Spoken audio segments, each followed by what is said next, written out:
My ears keep doing this. Oh my God. Well, I genuinely think I'm losing my hearing. My ears keep popping. My volume is going up and down in my head. I can't even hear myself talk. If I seem very scattered, it's because my hearing is messing with me.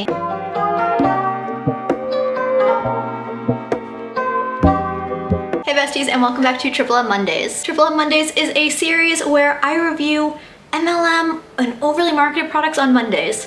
MLMs marketed in Maya on Monday. Triple M Mondays. There we go. Today we're in a different location because today we're going to be talking about something that was everywhere for years. Years and years and years. To the point that I gave into the hype. If seeing that we're in the kitchen made you guess it was going to be the Always pan, you would be correct. This is my Always pan.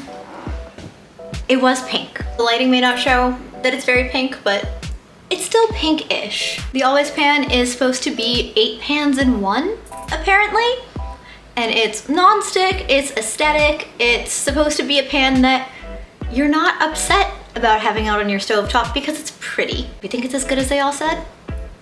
We're gonna talk about whether it's worth the 150 freaking dollars. Now mine is the Always pan 1.0. I've had it for quite a few years now. When I say $150, I mean that it was $145 plus shipping when I got it. They have since upgraded, there's now a 2.0, but this is the 1.0. Do I think $150 is an insane price for one pan? Yeah, I do. I'm not gonna lie, I do. Do I love it though? I do. But I have a few issues with it. So is it worth it or is it a scam? Let's dig in. Full disclosure though, I did not purchase this myself. I put this on my Christmas list 4 years ago, and my fiance got it for me before we even moved into this apartment. So I've had it for 4 years now, I want to say, because we've lived here for 3 years. So no, I did not spend my own money on it, but my fiance did. I wasn't sent it by the brand, I was just gifted by my fiance for Christmas. The hype for the Always pan was insane. When the Always pan first came out, it was all that you saw in every content creator's home. I don't know if they were sending it to everyone, let's be real, they probably were. But all of a sudden, everyone had the Always pan. It came in so many different colors. It matched everyone's kitchen. I was so down for the pink. I was so down for the pink. At one point, they had a collab with Selena Gomez that had such fun colors. There was like a royal purple, a royal blue that I'm still a little upset I didn't get the royal blue because it was so pretty. Plus, don't get me started on how amazing it is in theory if you're a minimalist or if you don't have a lot of storage space. Like, hi, 8 pans in one. I live in an apartment. I don't have space for a bunch of pans. I found space since because now I do have a bunch of pans. But in theory, amazing. You really can't go wrong. And let's make one thing abundantly clear. I am very much a buy it for life kind of girly. I like investing a little more money into something that I know is gonna last me a lot longer, but I also do love aesthetics. If I can find something that's great quality and aesthetically appealing, absolutely. So this was a win-win for me. So the marketing says that this pan does everything. Obviously sauteing like many standard pan like this.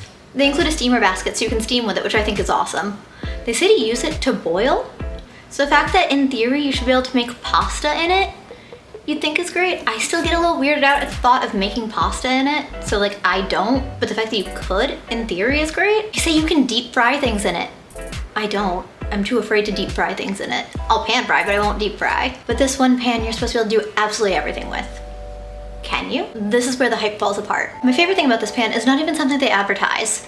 It's literally that the spatula that it comes with rests right on the handle. There's literally a little hole in the spatula and there's a little notch in the handle.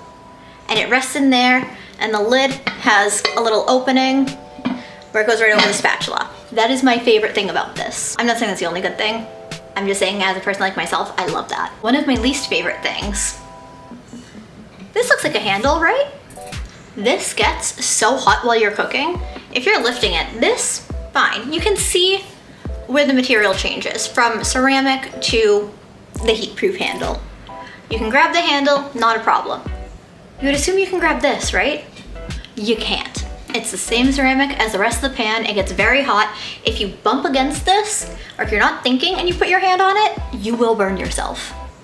Huge, huge marketing mistake that I really hope they fix that in the 2.0. Again, this is the 1.0.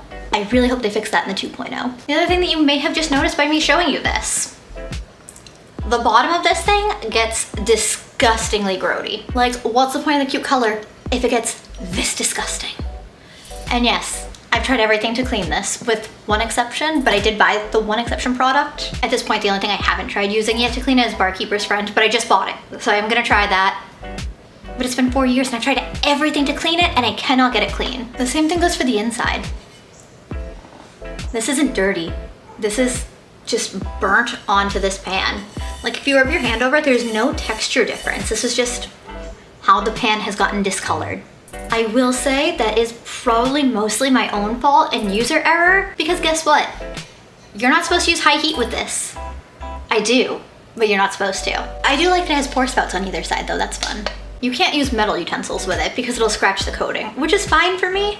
I grew up in a house where we use Teflon, so I'm already used to not using metal utensils. But like the idea that like if I need to mix something, I can't use a whisk or a fork. Or trying to flip something, I can't use a fork. Don't get me wrong, I have silicone whisks and I have silicone coated tongs and I use that for flipping and for mixing, but like still. They do give you the spatula with it though, so that does help. And you ready for what didn't hugely affect me but might be a deal breaker for a lot of you? It's not dishwasher safe. That's right, this amazing all-in-one pan can't go in the dishwasher. Listen, the pan is beautiful. It's absolutely beautiful.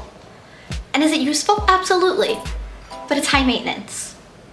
I guess that means it really is influencer core then? I'll be honest, I fell for the hype. Not just because influencers were using it. I had a friend that was actively using it. She had it, she said it changed her life. She bought it because she was influenced. I was secondhand influenced, I guess. And you'll of course end up at the Our Place store on Melrose before it closed because, hi, I'm me, it was next to Glossier, it was next to Alfred and Glossier Alley. Of course I ended up there. RIP, Our Place store. I'll be honest, my stove really needs to be clean right now. It's not the cleanest, but doesn't it look so pretty and aesthetic on the stove? It does, right? It is really good for apartments. I do think that. But after a while, everything sort of fades away. All of the shiny, ooh, new product, fades away. It gets discolored. It loses its nonstick coating or something gets burned into it. It's literally the equivalent of matching with somebody on the dating apps and then them being really shitty in person. You think it's great, they look so perfect, and then it doesn't live up to your expectations. So who is this best for? You want my honest opinion? This is best for somebody that doesn't cook every day. It's best for somebody that does live in an apartment, loves minimalism, loves aesthetics. It's best for somebody that would baby their cookware, for lack of a better way to put it. But if you cook 2 or 3 meals a day, if you use high heat, if you are rough on your pots and pans, it might not be the best for you. Especially if aesthetic is also important to you. Does it still work great? Do I still love it? Do I still use it every single day? Yes, absolutely. Would I spend $150 on it again? No. I have a Carotte pots and pan set that I spent $40 on that I love just as much. Okay, maybe not just as much because they don't have a spatula that fits on the handle. I'm sorry, I just love that, okay? I think that's the best marketing decision they've ever made. It's not a bad product. And a lot of my issues with it might have been fixed with the Always Pan 2.0. I'm not sure. I have the 1.0. I'm not upgrading just because there's an upgrade option available. I don't regret getting it. I just wouldn't buy it again for this price. I think it's beautiful. I think it's functional. I think it's wonderful. But it's not worth $150. I know that the 2.0 is not as expensive. If you can get it on sale, if you can get it secondhand, absolutely. If you can get this secondhand for like 35 bucks, definitely worth it, but not 100 something. At the end of the day, I don't think that Our Place is a scam, and I don't think the Always Pan is a scam. I just think it's overly hyped. Don't get me wrong, I would not suggest buying Caraway instead because that's even more expensive. Don't get me started on the price of Caraway. But I also think that most influencers aren't cooking all the time. What's your opinion? Have you tried the Always Pan? Have you tried the Perfect Pot, which is also by Our Place? Have you tried the Always Pan 2.0? Has that fixed anything that's wrong with the Always Pan? Do you have any specific cookware brand that you're loyal to? Because again, I do love it. I don't think it's worth the money, but I love it. Let me know all your cookware opinions down below because I love to hear them. And if you're gonna say cast iron is better, I have a handful of Lodge cast iron. If you like the video, make sure to give it a thumbs up. It helps a lot more than you know. Also subscribe. I put out new videos every Sunday, Wednesday, and then alternating Mondays and Fridays. Monday videos are Triple M Mondays, where again, I talk about marketed, MLM, anything to make sure that you don't waste your money. Thank you so much for watching. I love you all, and I will see you in my next video. Bye. I don't know, but I've been told the world outside is oh so cold. So cold.